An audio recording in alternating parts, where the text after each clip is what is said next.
And thanks to Gallery 400. The show is really great. If you haven't had the chance to see it yet, then you certainly absolutely should.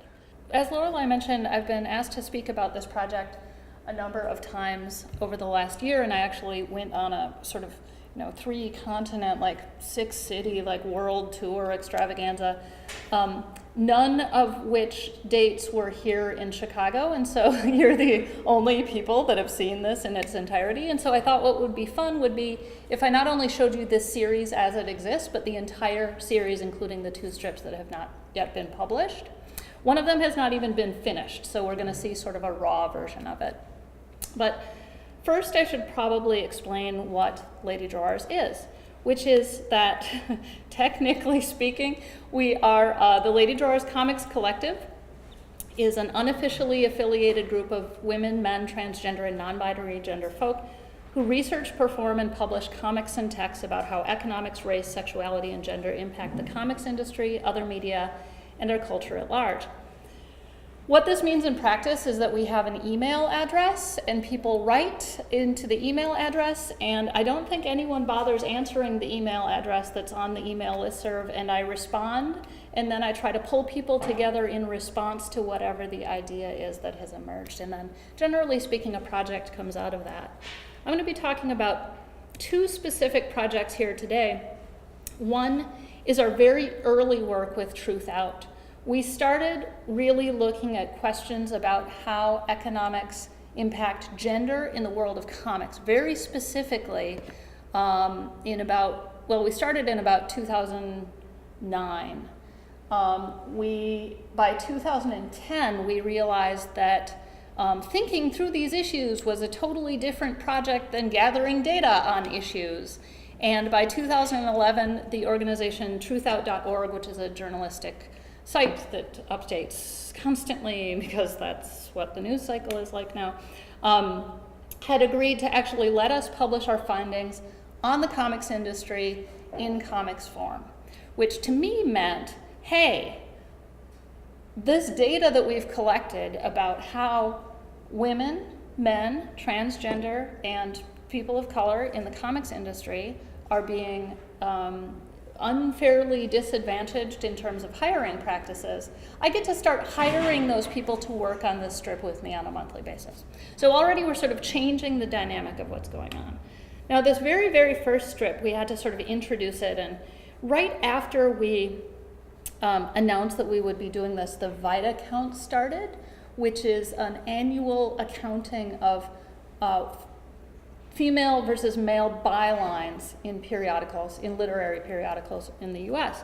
And what they discovered was that there was gender bias in the literary world, which anyone who's ever written anything knows already. That at the New Yorker, 73% male, 79% male. At Harper's, which has a female editor, and so people were very upset about that. And at the New Republic, not only were they publishing 84% men, but they actually had an excuse for why they were doing it, which is extra ridiculous. Now, that's bad, but in comics it was significantly worse, which we discovered by starting our own data collection process and actually tallying how many people had been published by whom, and we were actually sort of a little bit easier, we had an easier time identifying gender of creators because the comics industry is much smaller, and if we didn't personally know the people, then we had probably seen them at conventions. But what we found was that in mainstream comics and at the big 2 corporate comics publishers, they were publishing an average of 88% male creators, only 12% female creators, and that in independent comics, where everyone sort of says, oh, the indies, yeah, they're so feminist, they're so social justice minded, they're so righteous, they were publishing significantly fewer women, so only 10%. And in some cases in particular, the comic book publisher where I used to work, they published only 8%, which is atrocious. Now that's what we started doing, and of course, you can only start talking about the potential gender-based economic injustice within a certain field for so long before you realize that this is just a reflection of what's going on in the larger world. And so after about 6 months, a year maybe, we started really looking at how gender bias operates in the larger sphere. And this was our strip that we did with Lauren Weinstein, whose mother actually works in sociological research. And so Lauren, who's a celebrated comics creator and just amazingly brilliant in her own right, was also like, oh, these numbers work, but there are better numbers that we can pull in. And let's actually dig through and find more compelling data. And of course, the data around women being hired at independent comic book publishers is reflected in data like how many women sit in positions of, what we would call parliamentary office in the government of the US. So right now, 2010, last one, it's only raised by 1%. Only 17% of Congress was female identified, and now it's 18%. Everyone's excited because finally, amazing. Now, looking at media in general, which is not often done, we see that there's also a connection between women who are sort of offered positions in content and who is actually offered a position of creative control over media. And in nonfiction venues, women are actually only cited around an average of 29% of the time, which then, we would argue sort of contributes to the cultural imaginary of whether or not women are sort of allowed to participate in the public sphere in any way. Now, and we can parse this down to, people who are given positions as talking heads or people who are quoted in news sources, and there's all these different ways that we can start to look at what that means and when people who are not cis males are recognized as authorities. But what becomes really interesting is where the representations of women come closest to the representations of women in the real world. And that happens in fiction exclusively. In the real world, in the US, 51% of the population is women.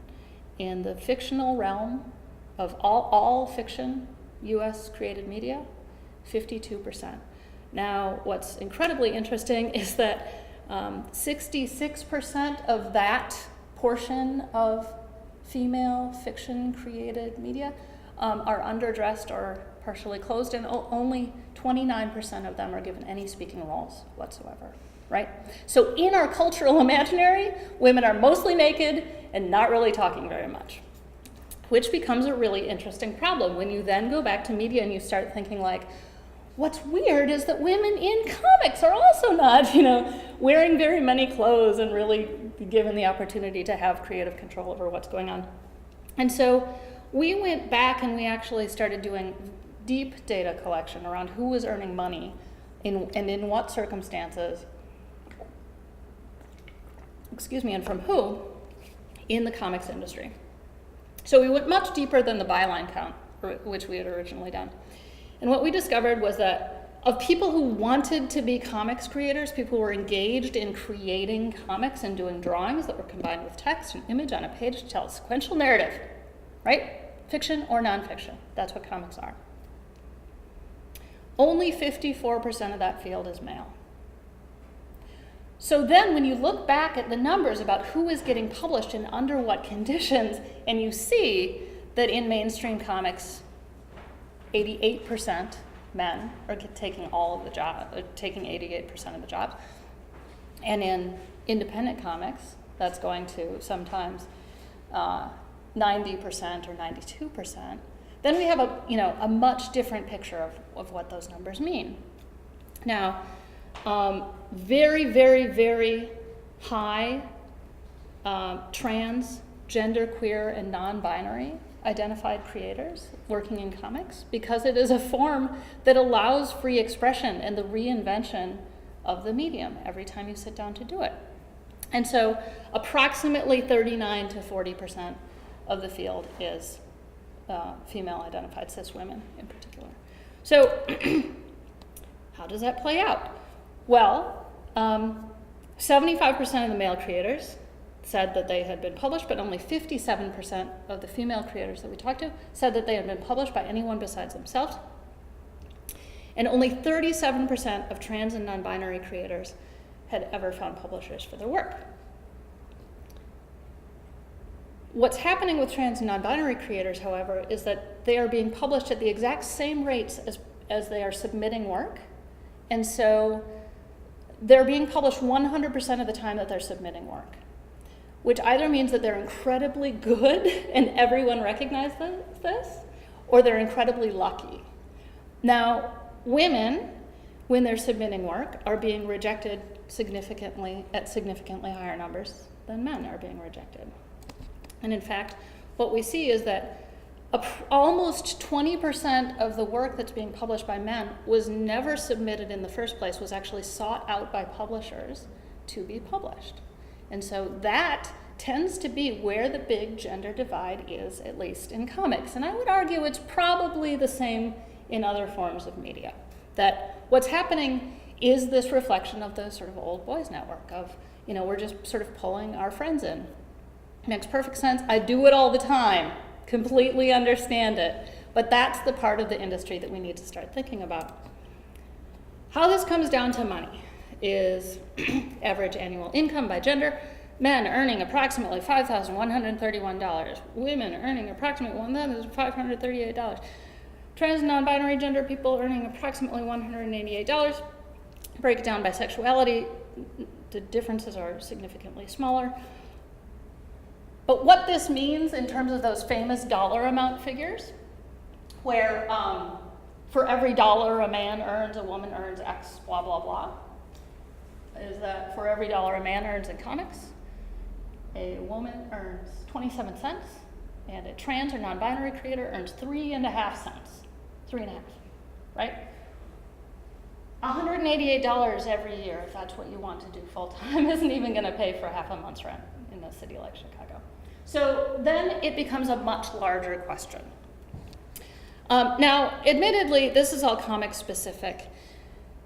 And as I said, it was only when we had sort of gone through the process of really trying to figure out exactly how these things start to affect each other, right? So now it makes a lot more sense why we don't see a lot of autobiographical stories coming out of big publishers by trans and non-binary creators, because they're not able to get a leg up in an industry where it's largely about working with independent publishers and then sort of moving on from there.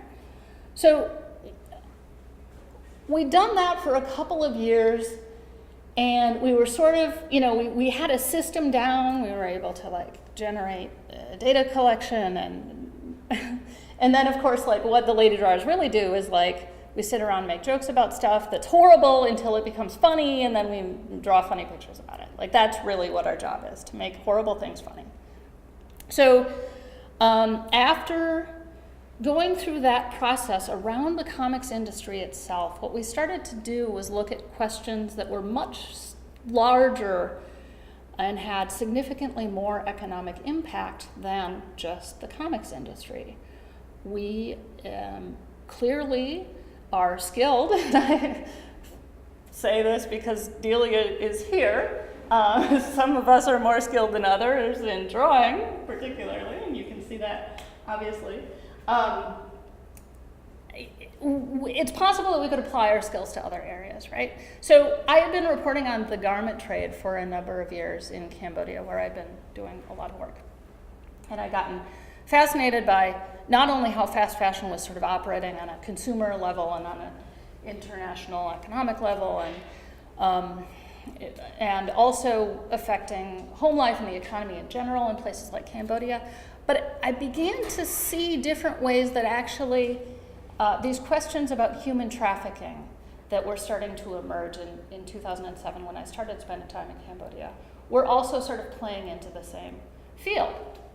So I started the project. I basically went to Truth Out and I said, I want to do a project about how the garment trade and the international human trafficking and sex trade intersect and interact, and I'm pretty sure that there is a way that they do, but I don't know what it is. And Truth Out was like, awesome, go for it. And then I spent the next year going, oh, crap. I don't know how to do that. So how this all came together was actually a surprise to me, despite that I had been the one that was doing it. We started, however, with this strip that Delia drew for us called Being of Service. And it was really the bridge between the former work that we just looked at of how sort of the comics industry works and how the garment trade and the sex trade and international human trafficking NGOs operate. And this strip in particular looked at the food service industry, which Delia had been a member of for several years and actually just re-entered temporarily. And sort of on her own, before she even started working with us, had been making comics about being in the food service industry. And so she had already developed this incredibly sharp way of identifying how labor gets gendered in service work. And so this was a strip that looked at that both from a academic, journalistic approach, but also the artist involved had quite a bit to say about it. And so it was really great to be able to just sort of turn over a bunch of data and ideas and quotes to someone and be like, make this look cool and funny. And this was the result. It's definitely one of our most popular strips because the fast food worker organizing that's happened, it just happened days after this strip was published. And people were like, why are the McDonald's workers walking out? And people were sort of sharing this strip by way of explaining why they were walking out, because the food service industry is significantly harder than we realize unless we have personally been involved in it. I am unfortunately going to have to zip through these. You can see them all on truthout.org. And eventually, if we get this book published, then you can read them all in there. But the notion that particular forms of labor would be gendered then became our jumping off point for looking at how the garment trade operates in particular. And fast fashion, of course, is one of the biggest ways. 1 in 7 women in the world work in the garment industry. The rates of poverty for people who work in the garment industry are ginormous, especially in developing countries, where it is often one of the only work opportunities for women. Participants are paid less than half of a living wage, often closer to a quarter to 20% of a living wage. Does everyone understand what a living wage is? The minimal amount of money that it takes to live comfortably in a certain environment. Significantly different than a minimum wage, which is often much less than a living wage. So, fast fashion. Of course, over the years, especially since the 1970s, but even more recently, has been just amping up production. And people are spending, of course, more and more money on clothes annually and buying more clothes. And in fact, they're buying so many clothes, and I say they as if I'm not a part of it, I'm completely a part of it. We are buying so many more clothes that we are actually now then contributing to a crazy situation where we don't even necessarily have seasons of clothing anymore. We have, the traditional 4 seasons of the fashion industry have now been replaced by a 2-week turnover at fast fashion retail stores like H&M and Forever 21, Zara, Mongo. What are some of the others? So there's a new one for men that H&M is just starting, but it's only in Europe right now. And then the sort of non-chain fast fashion outlets in Austria. There's one called NKD, and here there are several on many major street corners. And so the imperative to constantly be in the store and constantly be aware of what is available and what is there, this is all actually partially marketing, but it's also sort of a byproduct of this overproduction that this industry is doing, specifically aiming to convince us to spend more money on clothes. And then, of course, what happens is that the people who work in these environments are sort of having a horrible time. They're constantly refilling stock, and everyone treats them as if they are, in this sort of robotic system that we have come to believe sort of predates all interactions with like constantly over-changing goods. And on top of that, they are, as a condition of their work, asked to / forced to sign non-disclosure agreements. So they're not allowed to talk about how shitty their jobs are, basically. Somehow, the thing about doing comics is that you can walk into a store and you can be like, I'm totally a reporter. Like, I'm totally going to write this down. You're not going to be able to be identified by anyone because I'm not even going to take a picture of you. But I'll describe you later to someone, they will draw you, and then we can sort of make this work, right? So you can be honest if you are interested in that, but still protect yourself. And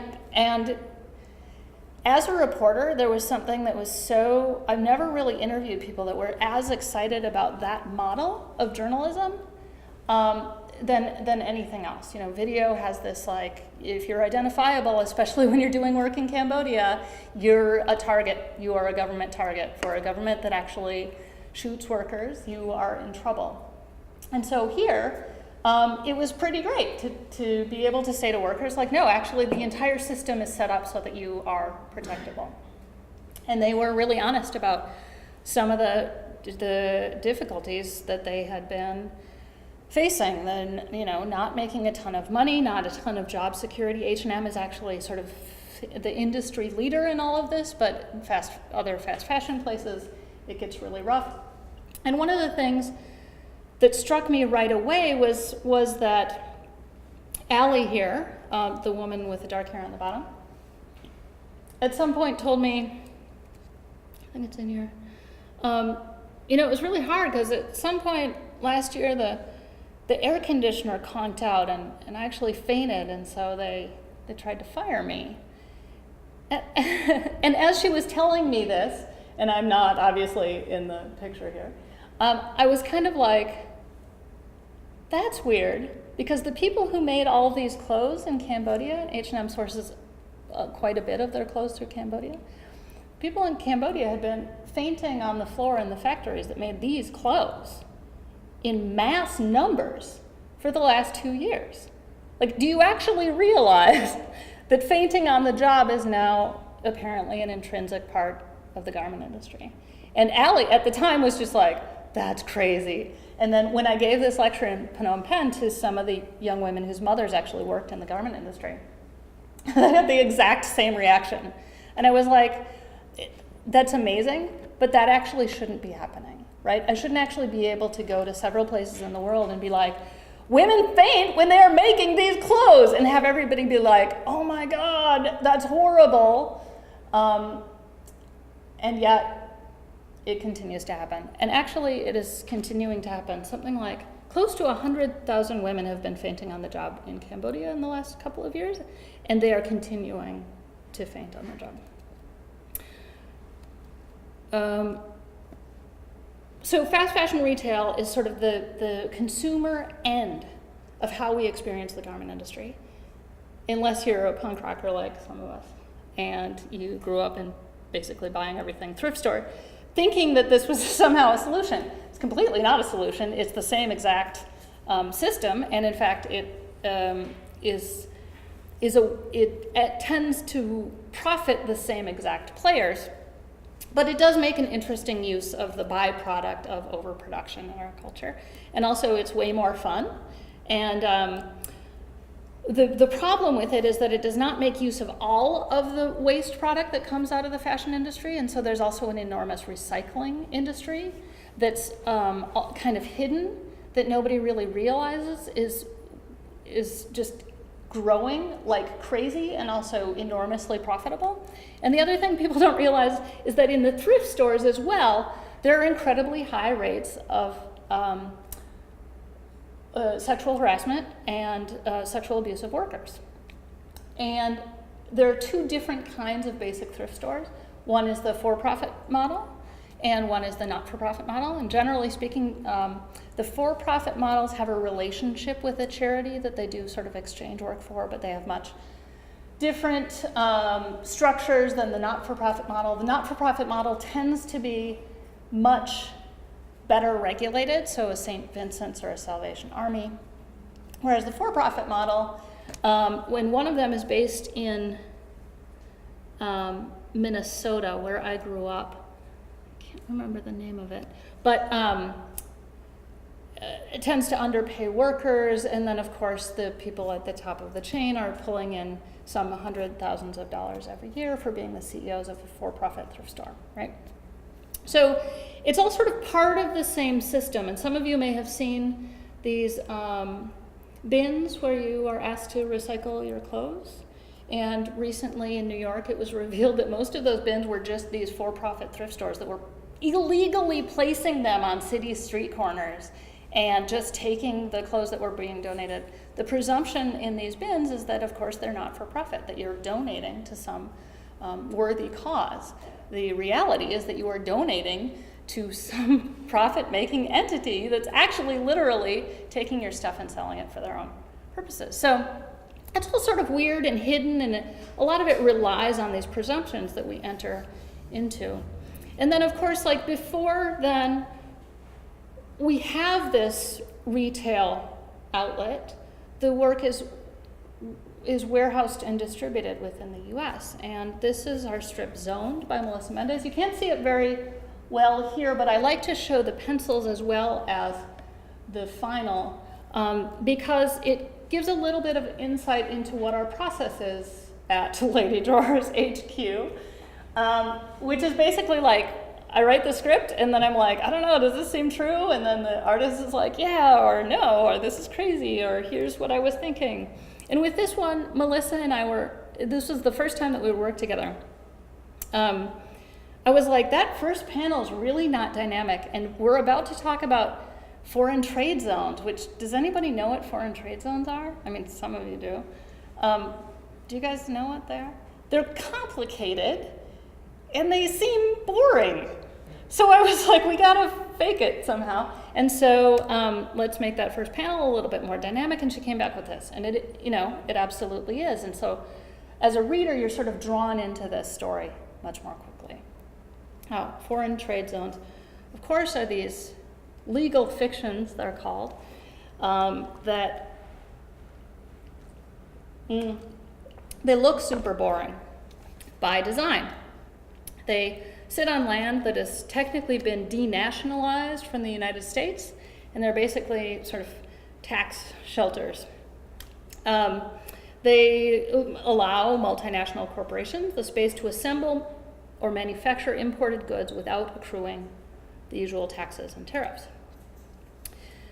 Now, this legal fiction started in the 1970s, and it sort of grew quietly, this idea of foreign trade zones, which is, internationally we have special economic zones and free trade zones, and it's basically the same process. They're called colloquially offshore production onshore, which is, if you know anything about offshore production, really a horrible thing to admit. But this legal structure also allows for this incredibly weird thing that happens with labor. And I'm really excited that actually one of our panelists, Holly, is going to be able to speak to us a little bit more about that. Where we sort of don't know that they're there, and then they're hyper-monitored, and there's a lot of surveillance, and they're really far away from city centers, so it's incredibly difficult to actually get to them, and so there are a lot of labor issues, especially around women with children working in them in the first place. And then also, they're so big that it's, say, hard to go outside to have any sort of a break, because you have to go, down some 1.5 mile long building to even get to the door, and by that time your break is all used up. So they're just structurally very, very difficult places to work, but also, of course, the largeness and the hiddenness of them also tends to lead to a lot of sexual harassment on the job, or worse. And of course, they are a central place for the importing and warehousing of clothing, fast fashion in the US. Now, again, we're sort of tracing the production line backwards. All of this, the reason why foreign trade zones are allowed to exist in the world and the way that they move through and into the US are all dictated by policies. And these policies have had a number of impacts throughout our history, and one of them has been, of course, that we have more or less lost any sense of garment manufacturing here in the US, and most of it has gone overseas. In that happening, of course, all sorts of concerns come up. If you're a government, you get concerned about things.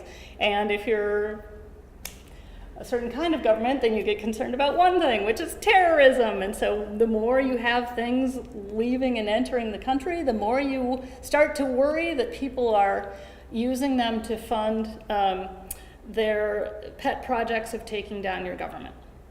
So really quickly within questions of policy, and especially like around IP issues in the garment industry, we start to cross over into Department of Homeland Security concerns. And so what happens when goods are shipped from their overseas manufacturers into the US before they get to the foreign trade zones, or sometimes at the foreign trade zone, they're inspected by Department of Homeland Security forces. And there is a guy whose job it is to check the gauge of wire used in brassieres, and he is part of the team that intends to keep us safe from terrorism within the US. This is his job. So it gets really bizarre really quickly, right? But the idea is that only terrorists would ever actually create illegally manufactured goods that don't conform to various standards in order to fund things that are evil. And of course, then we get into concerns about piracy. So that is sort of how, at least, the Department of Homeland Security has a handle in the garment trade. Now, what happens then, of course, within the countries where these goods are being manufactured, and we'll want to keep in mind that actually this one in particular was written over the winter in Cambodia, where I was working with the largest worker uprising the country had ever seen. And while I was researching the impact of national garment policies in Cambodia, between 6 and 10 workers were shot, and we can see that in this panel here, that the more that women in particular in Cambodia make up 95% of the garment industry, were uprising around questions of wage. They were not earning a living wage. They wanted to increase their wage. They were, at the time, bringing in, I think, $80 a month. They wanted to double that to $160 a month. $160 is higher than a living wage. Living wage is about $150, not that much higher. And the government didn't like it to the degree that it just started shooting people. So how does national policy start to affect these questions about whether or not workers are actually feeling comfortable in the work that they're doing? Well, sometimes it deliberately attempts to silence them in the most violent possible way. And so these are actually then questions not just about international policy, right, but they're questions about how national governments are actually trying to meet those international policies, and sometimes the very horrible conditions that they're putting people through in order to make sure that garment trade continues as desired. So then, we're in country, right? Wherever garment manufacturing is happening. And this, I haven't really been introducing the artists in particular, but this was Ellen Linder's strip. We're gonna come back to Melissa Mendez, who did this one in a minute. But Ellen Linder is a an artist, multimedia artist, and also a cartoonist that I've known for several years. She's really great. And when I said, oh, let's do this strip about how the garment trade, the working conditions and living wages around the world in garment trade, and she was like, yeah, okay, we can do a comic strip, but I'm gonna sew it. So this is actually a 3D piece that she constructed, and there's sort of stitching embedded within it. And she just did this really interesting thing. I mean, her visual style is incredibly beautiful and rich and lush, but she was also really engaged in trying to mimic the processes that were happening. And this piece in particular, it basically just tracks these different locales where garment production happens most frequently, where it is then being imported into the US, and then it matches up what the living wages are, and as I previously mentioned, nowhere are they any higher than, I think Mexico pays 64% of a living wage, which is the best that we get anywhere where garments are imported into the US. More often, it's in the 19 to 20% range. And then matches up. Then what percentage of the GDP of various countries that are exporting garments to the US is coming from garments? And of course, those numbers are just, incomparable. So a garment producing country may be pulling in 50 to 60% of their GDP from garments and paying their workers only 18% of a living wage.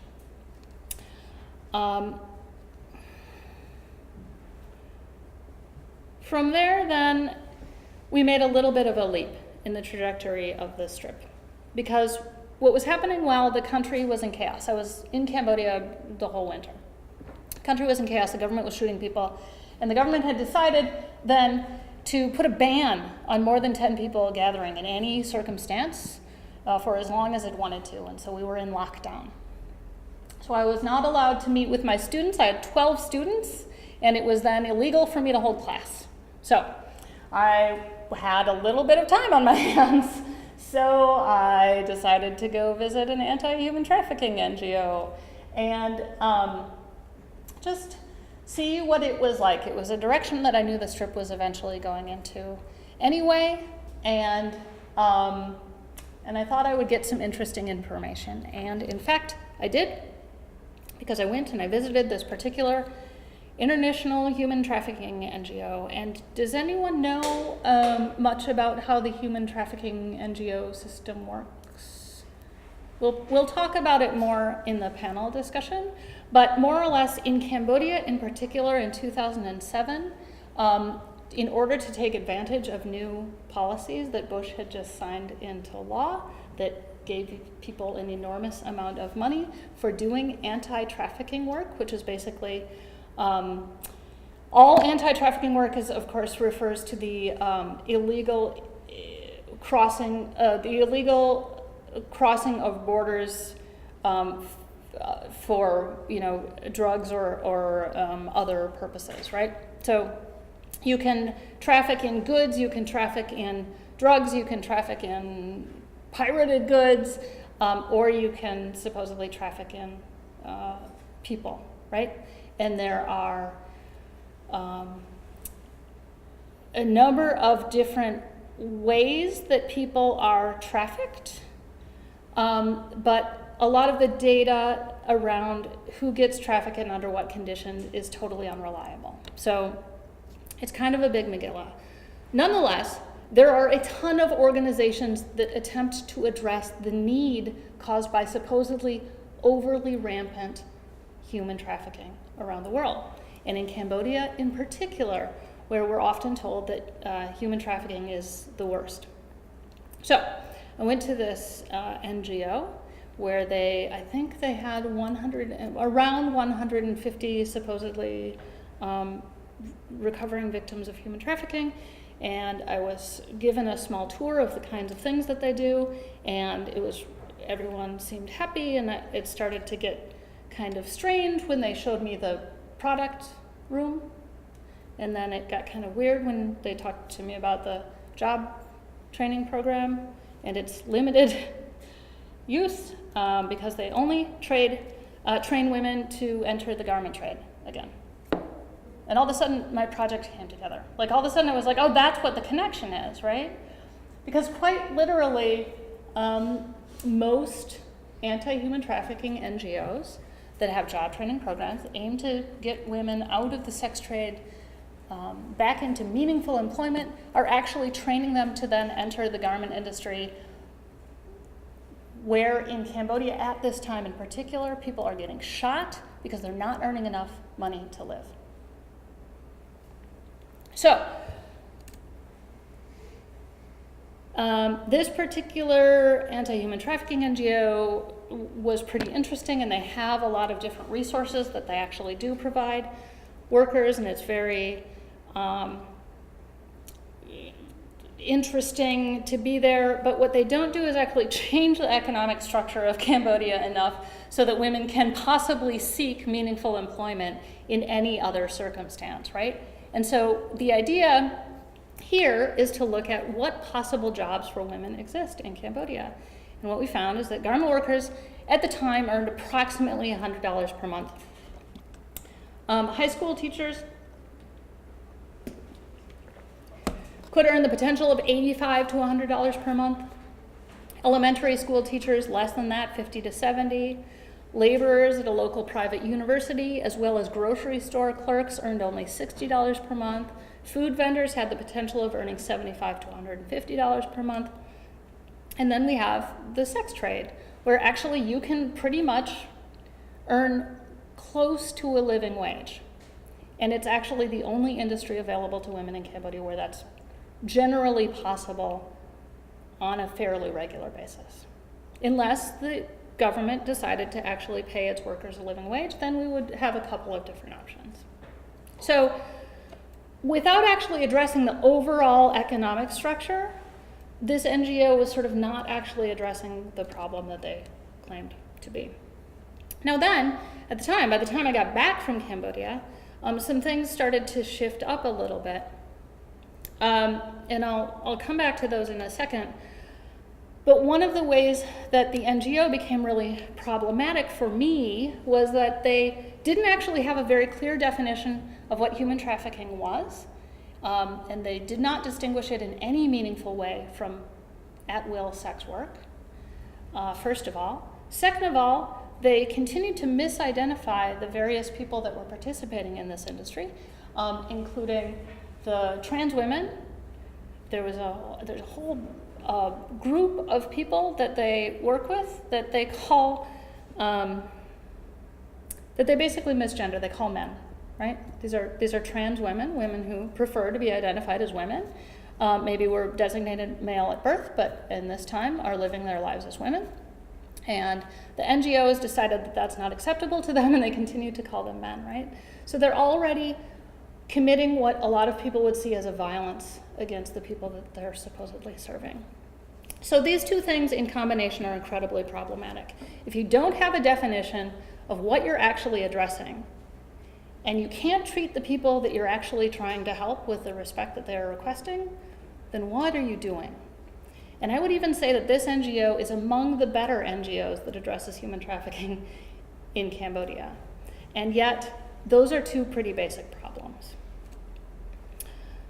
Then, all of a sudden, Newsweek reveals something that we had known in Cambodia for several years, which is that Somali Mom, who is one of the biggest proponents of anti-human trafficking NGOs in Cambodia, was revealed to have lied about basic biographical issues in her own story, and also had supported the lies of some of the young women that she was serving in her own anti-human trafficking NGO.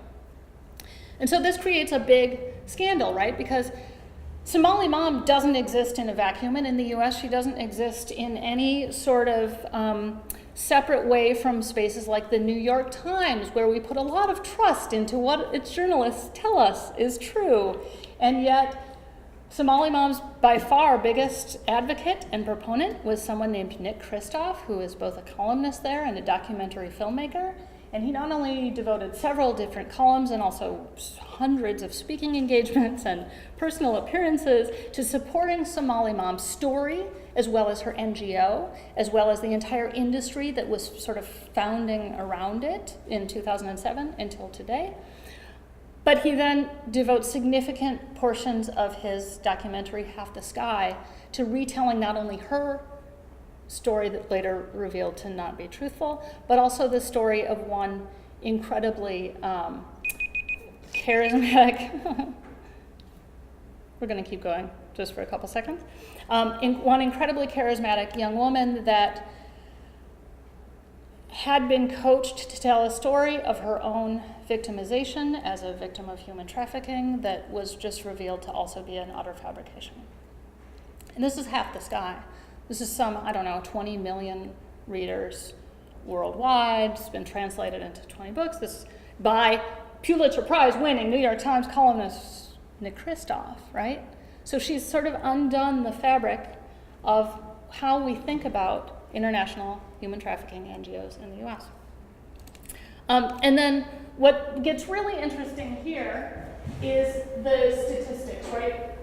When we start to match up what documented human trafficking victims are against what they are claimed to be by people who then later are revealed to not have been entirely truthful in other areas, we have numbers like, I can't really see them.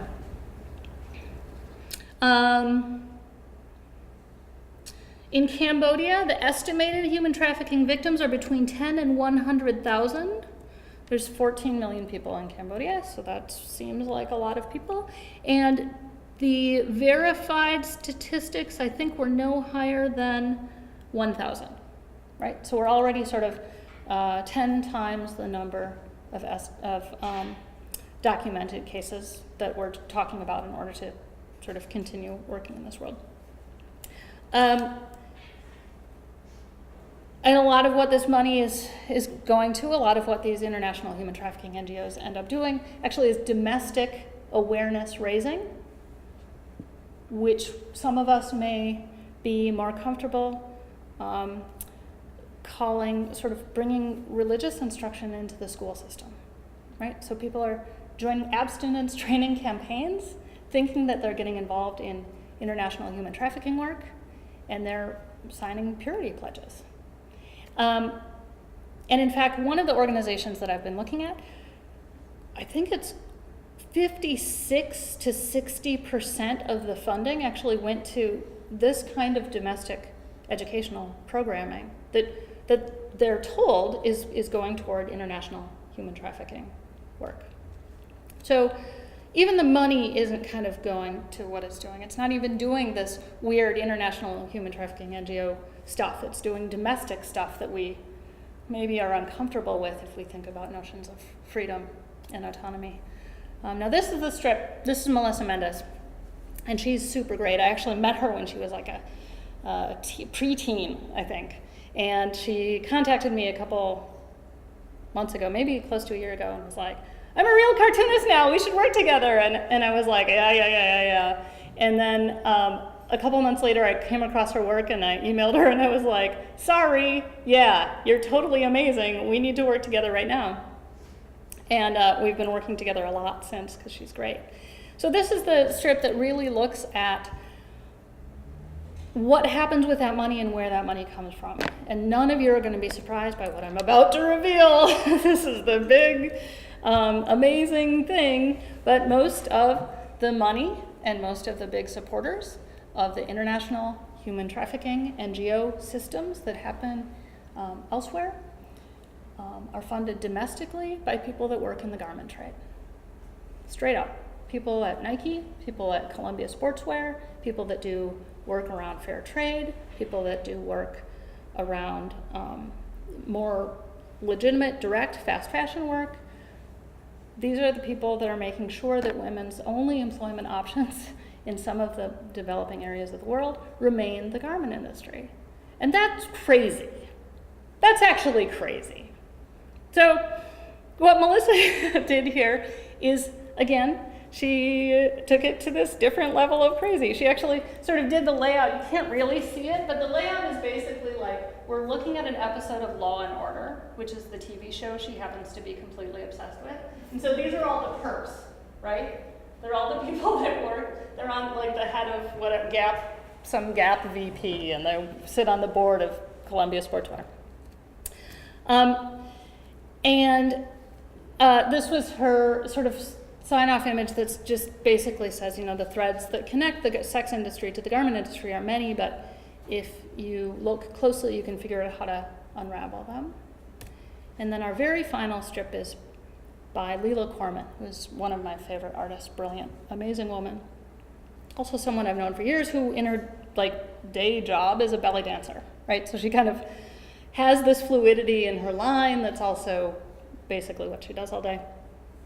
And this strip just really quickly traces the threads, really traces this particular pair of underwear, because Ladydrawers, the big joke, Ladydrawers is underpants, traces the purchase of this dancer's underwear, and then the woman who stocked it in the fast fashion outlet, the woman who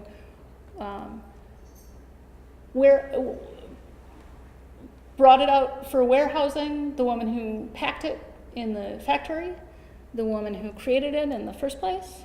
And then, of course, on the bottom right, we have the woman in pink who's like, whoa, I've just read all these Ladydrawers strips and now I'm completely blown away because I thought that if I bought from a thrift store, everything would be okay. And this strip then just, it's the answer strip, right? You have to end on this positive note of what you can do. And what you can do in this instance is basically run for office. You can support your local sex workers' rights organization. You can actually start to think about policies that do not force women en masse, and especially in developing countries, but here in the US as well, to actually have their only employment option be the garment industry. And you can start to think about new policies that have better outcomes for women in general.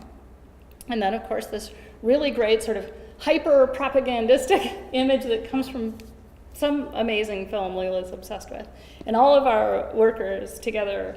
And that is the strip in its entirety. Ladydrawers, these are the places that you can find us. Contact us. Our Bitch magazine strip just ended, but it's still online and it continues the work we were doing around the comics industry in particular. And our Truth Out strip, the next one will appear next Tuesday after that, in 2 weeks from Tuesday, 1 week from Tuesday. And it will be the final version of the pencils you just saw. And then Lela's strip will appear in September. And then we're taking a little break. So that's what we have for you. Thank you.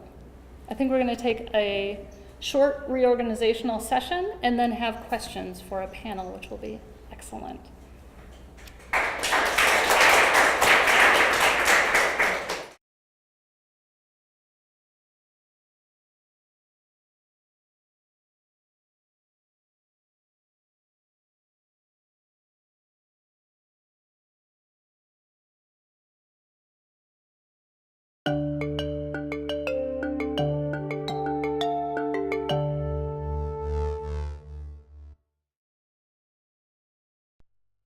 This program is partially supported by a grant from the Illinois Arts Council, a state agency.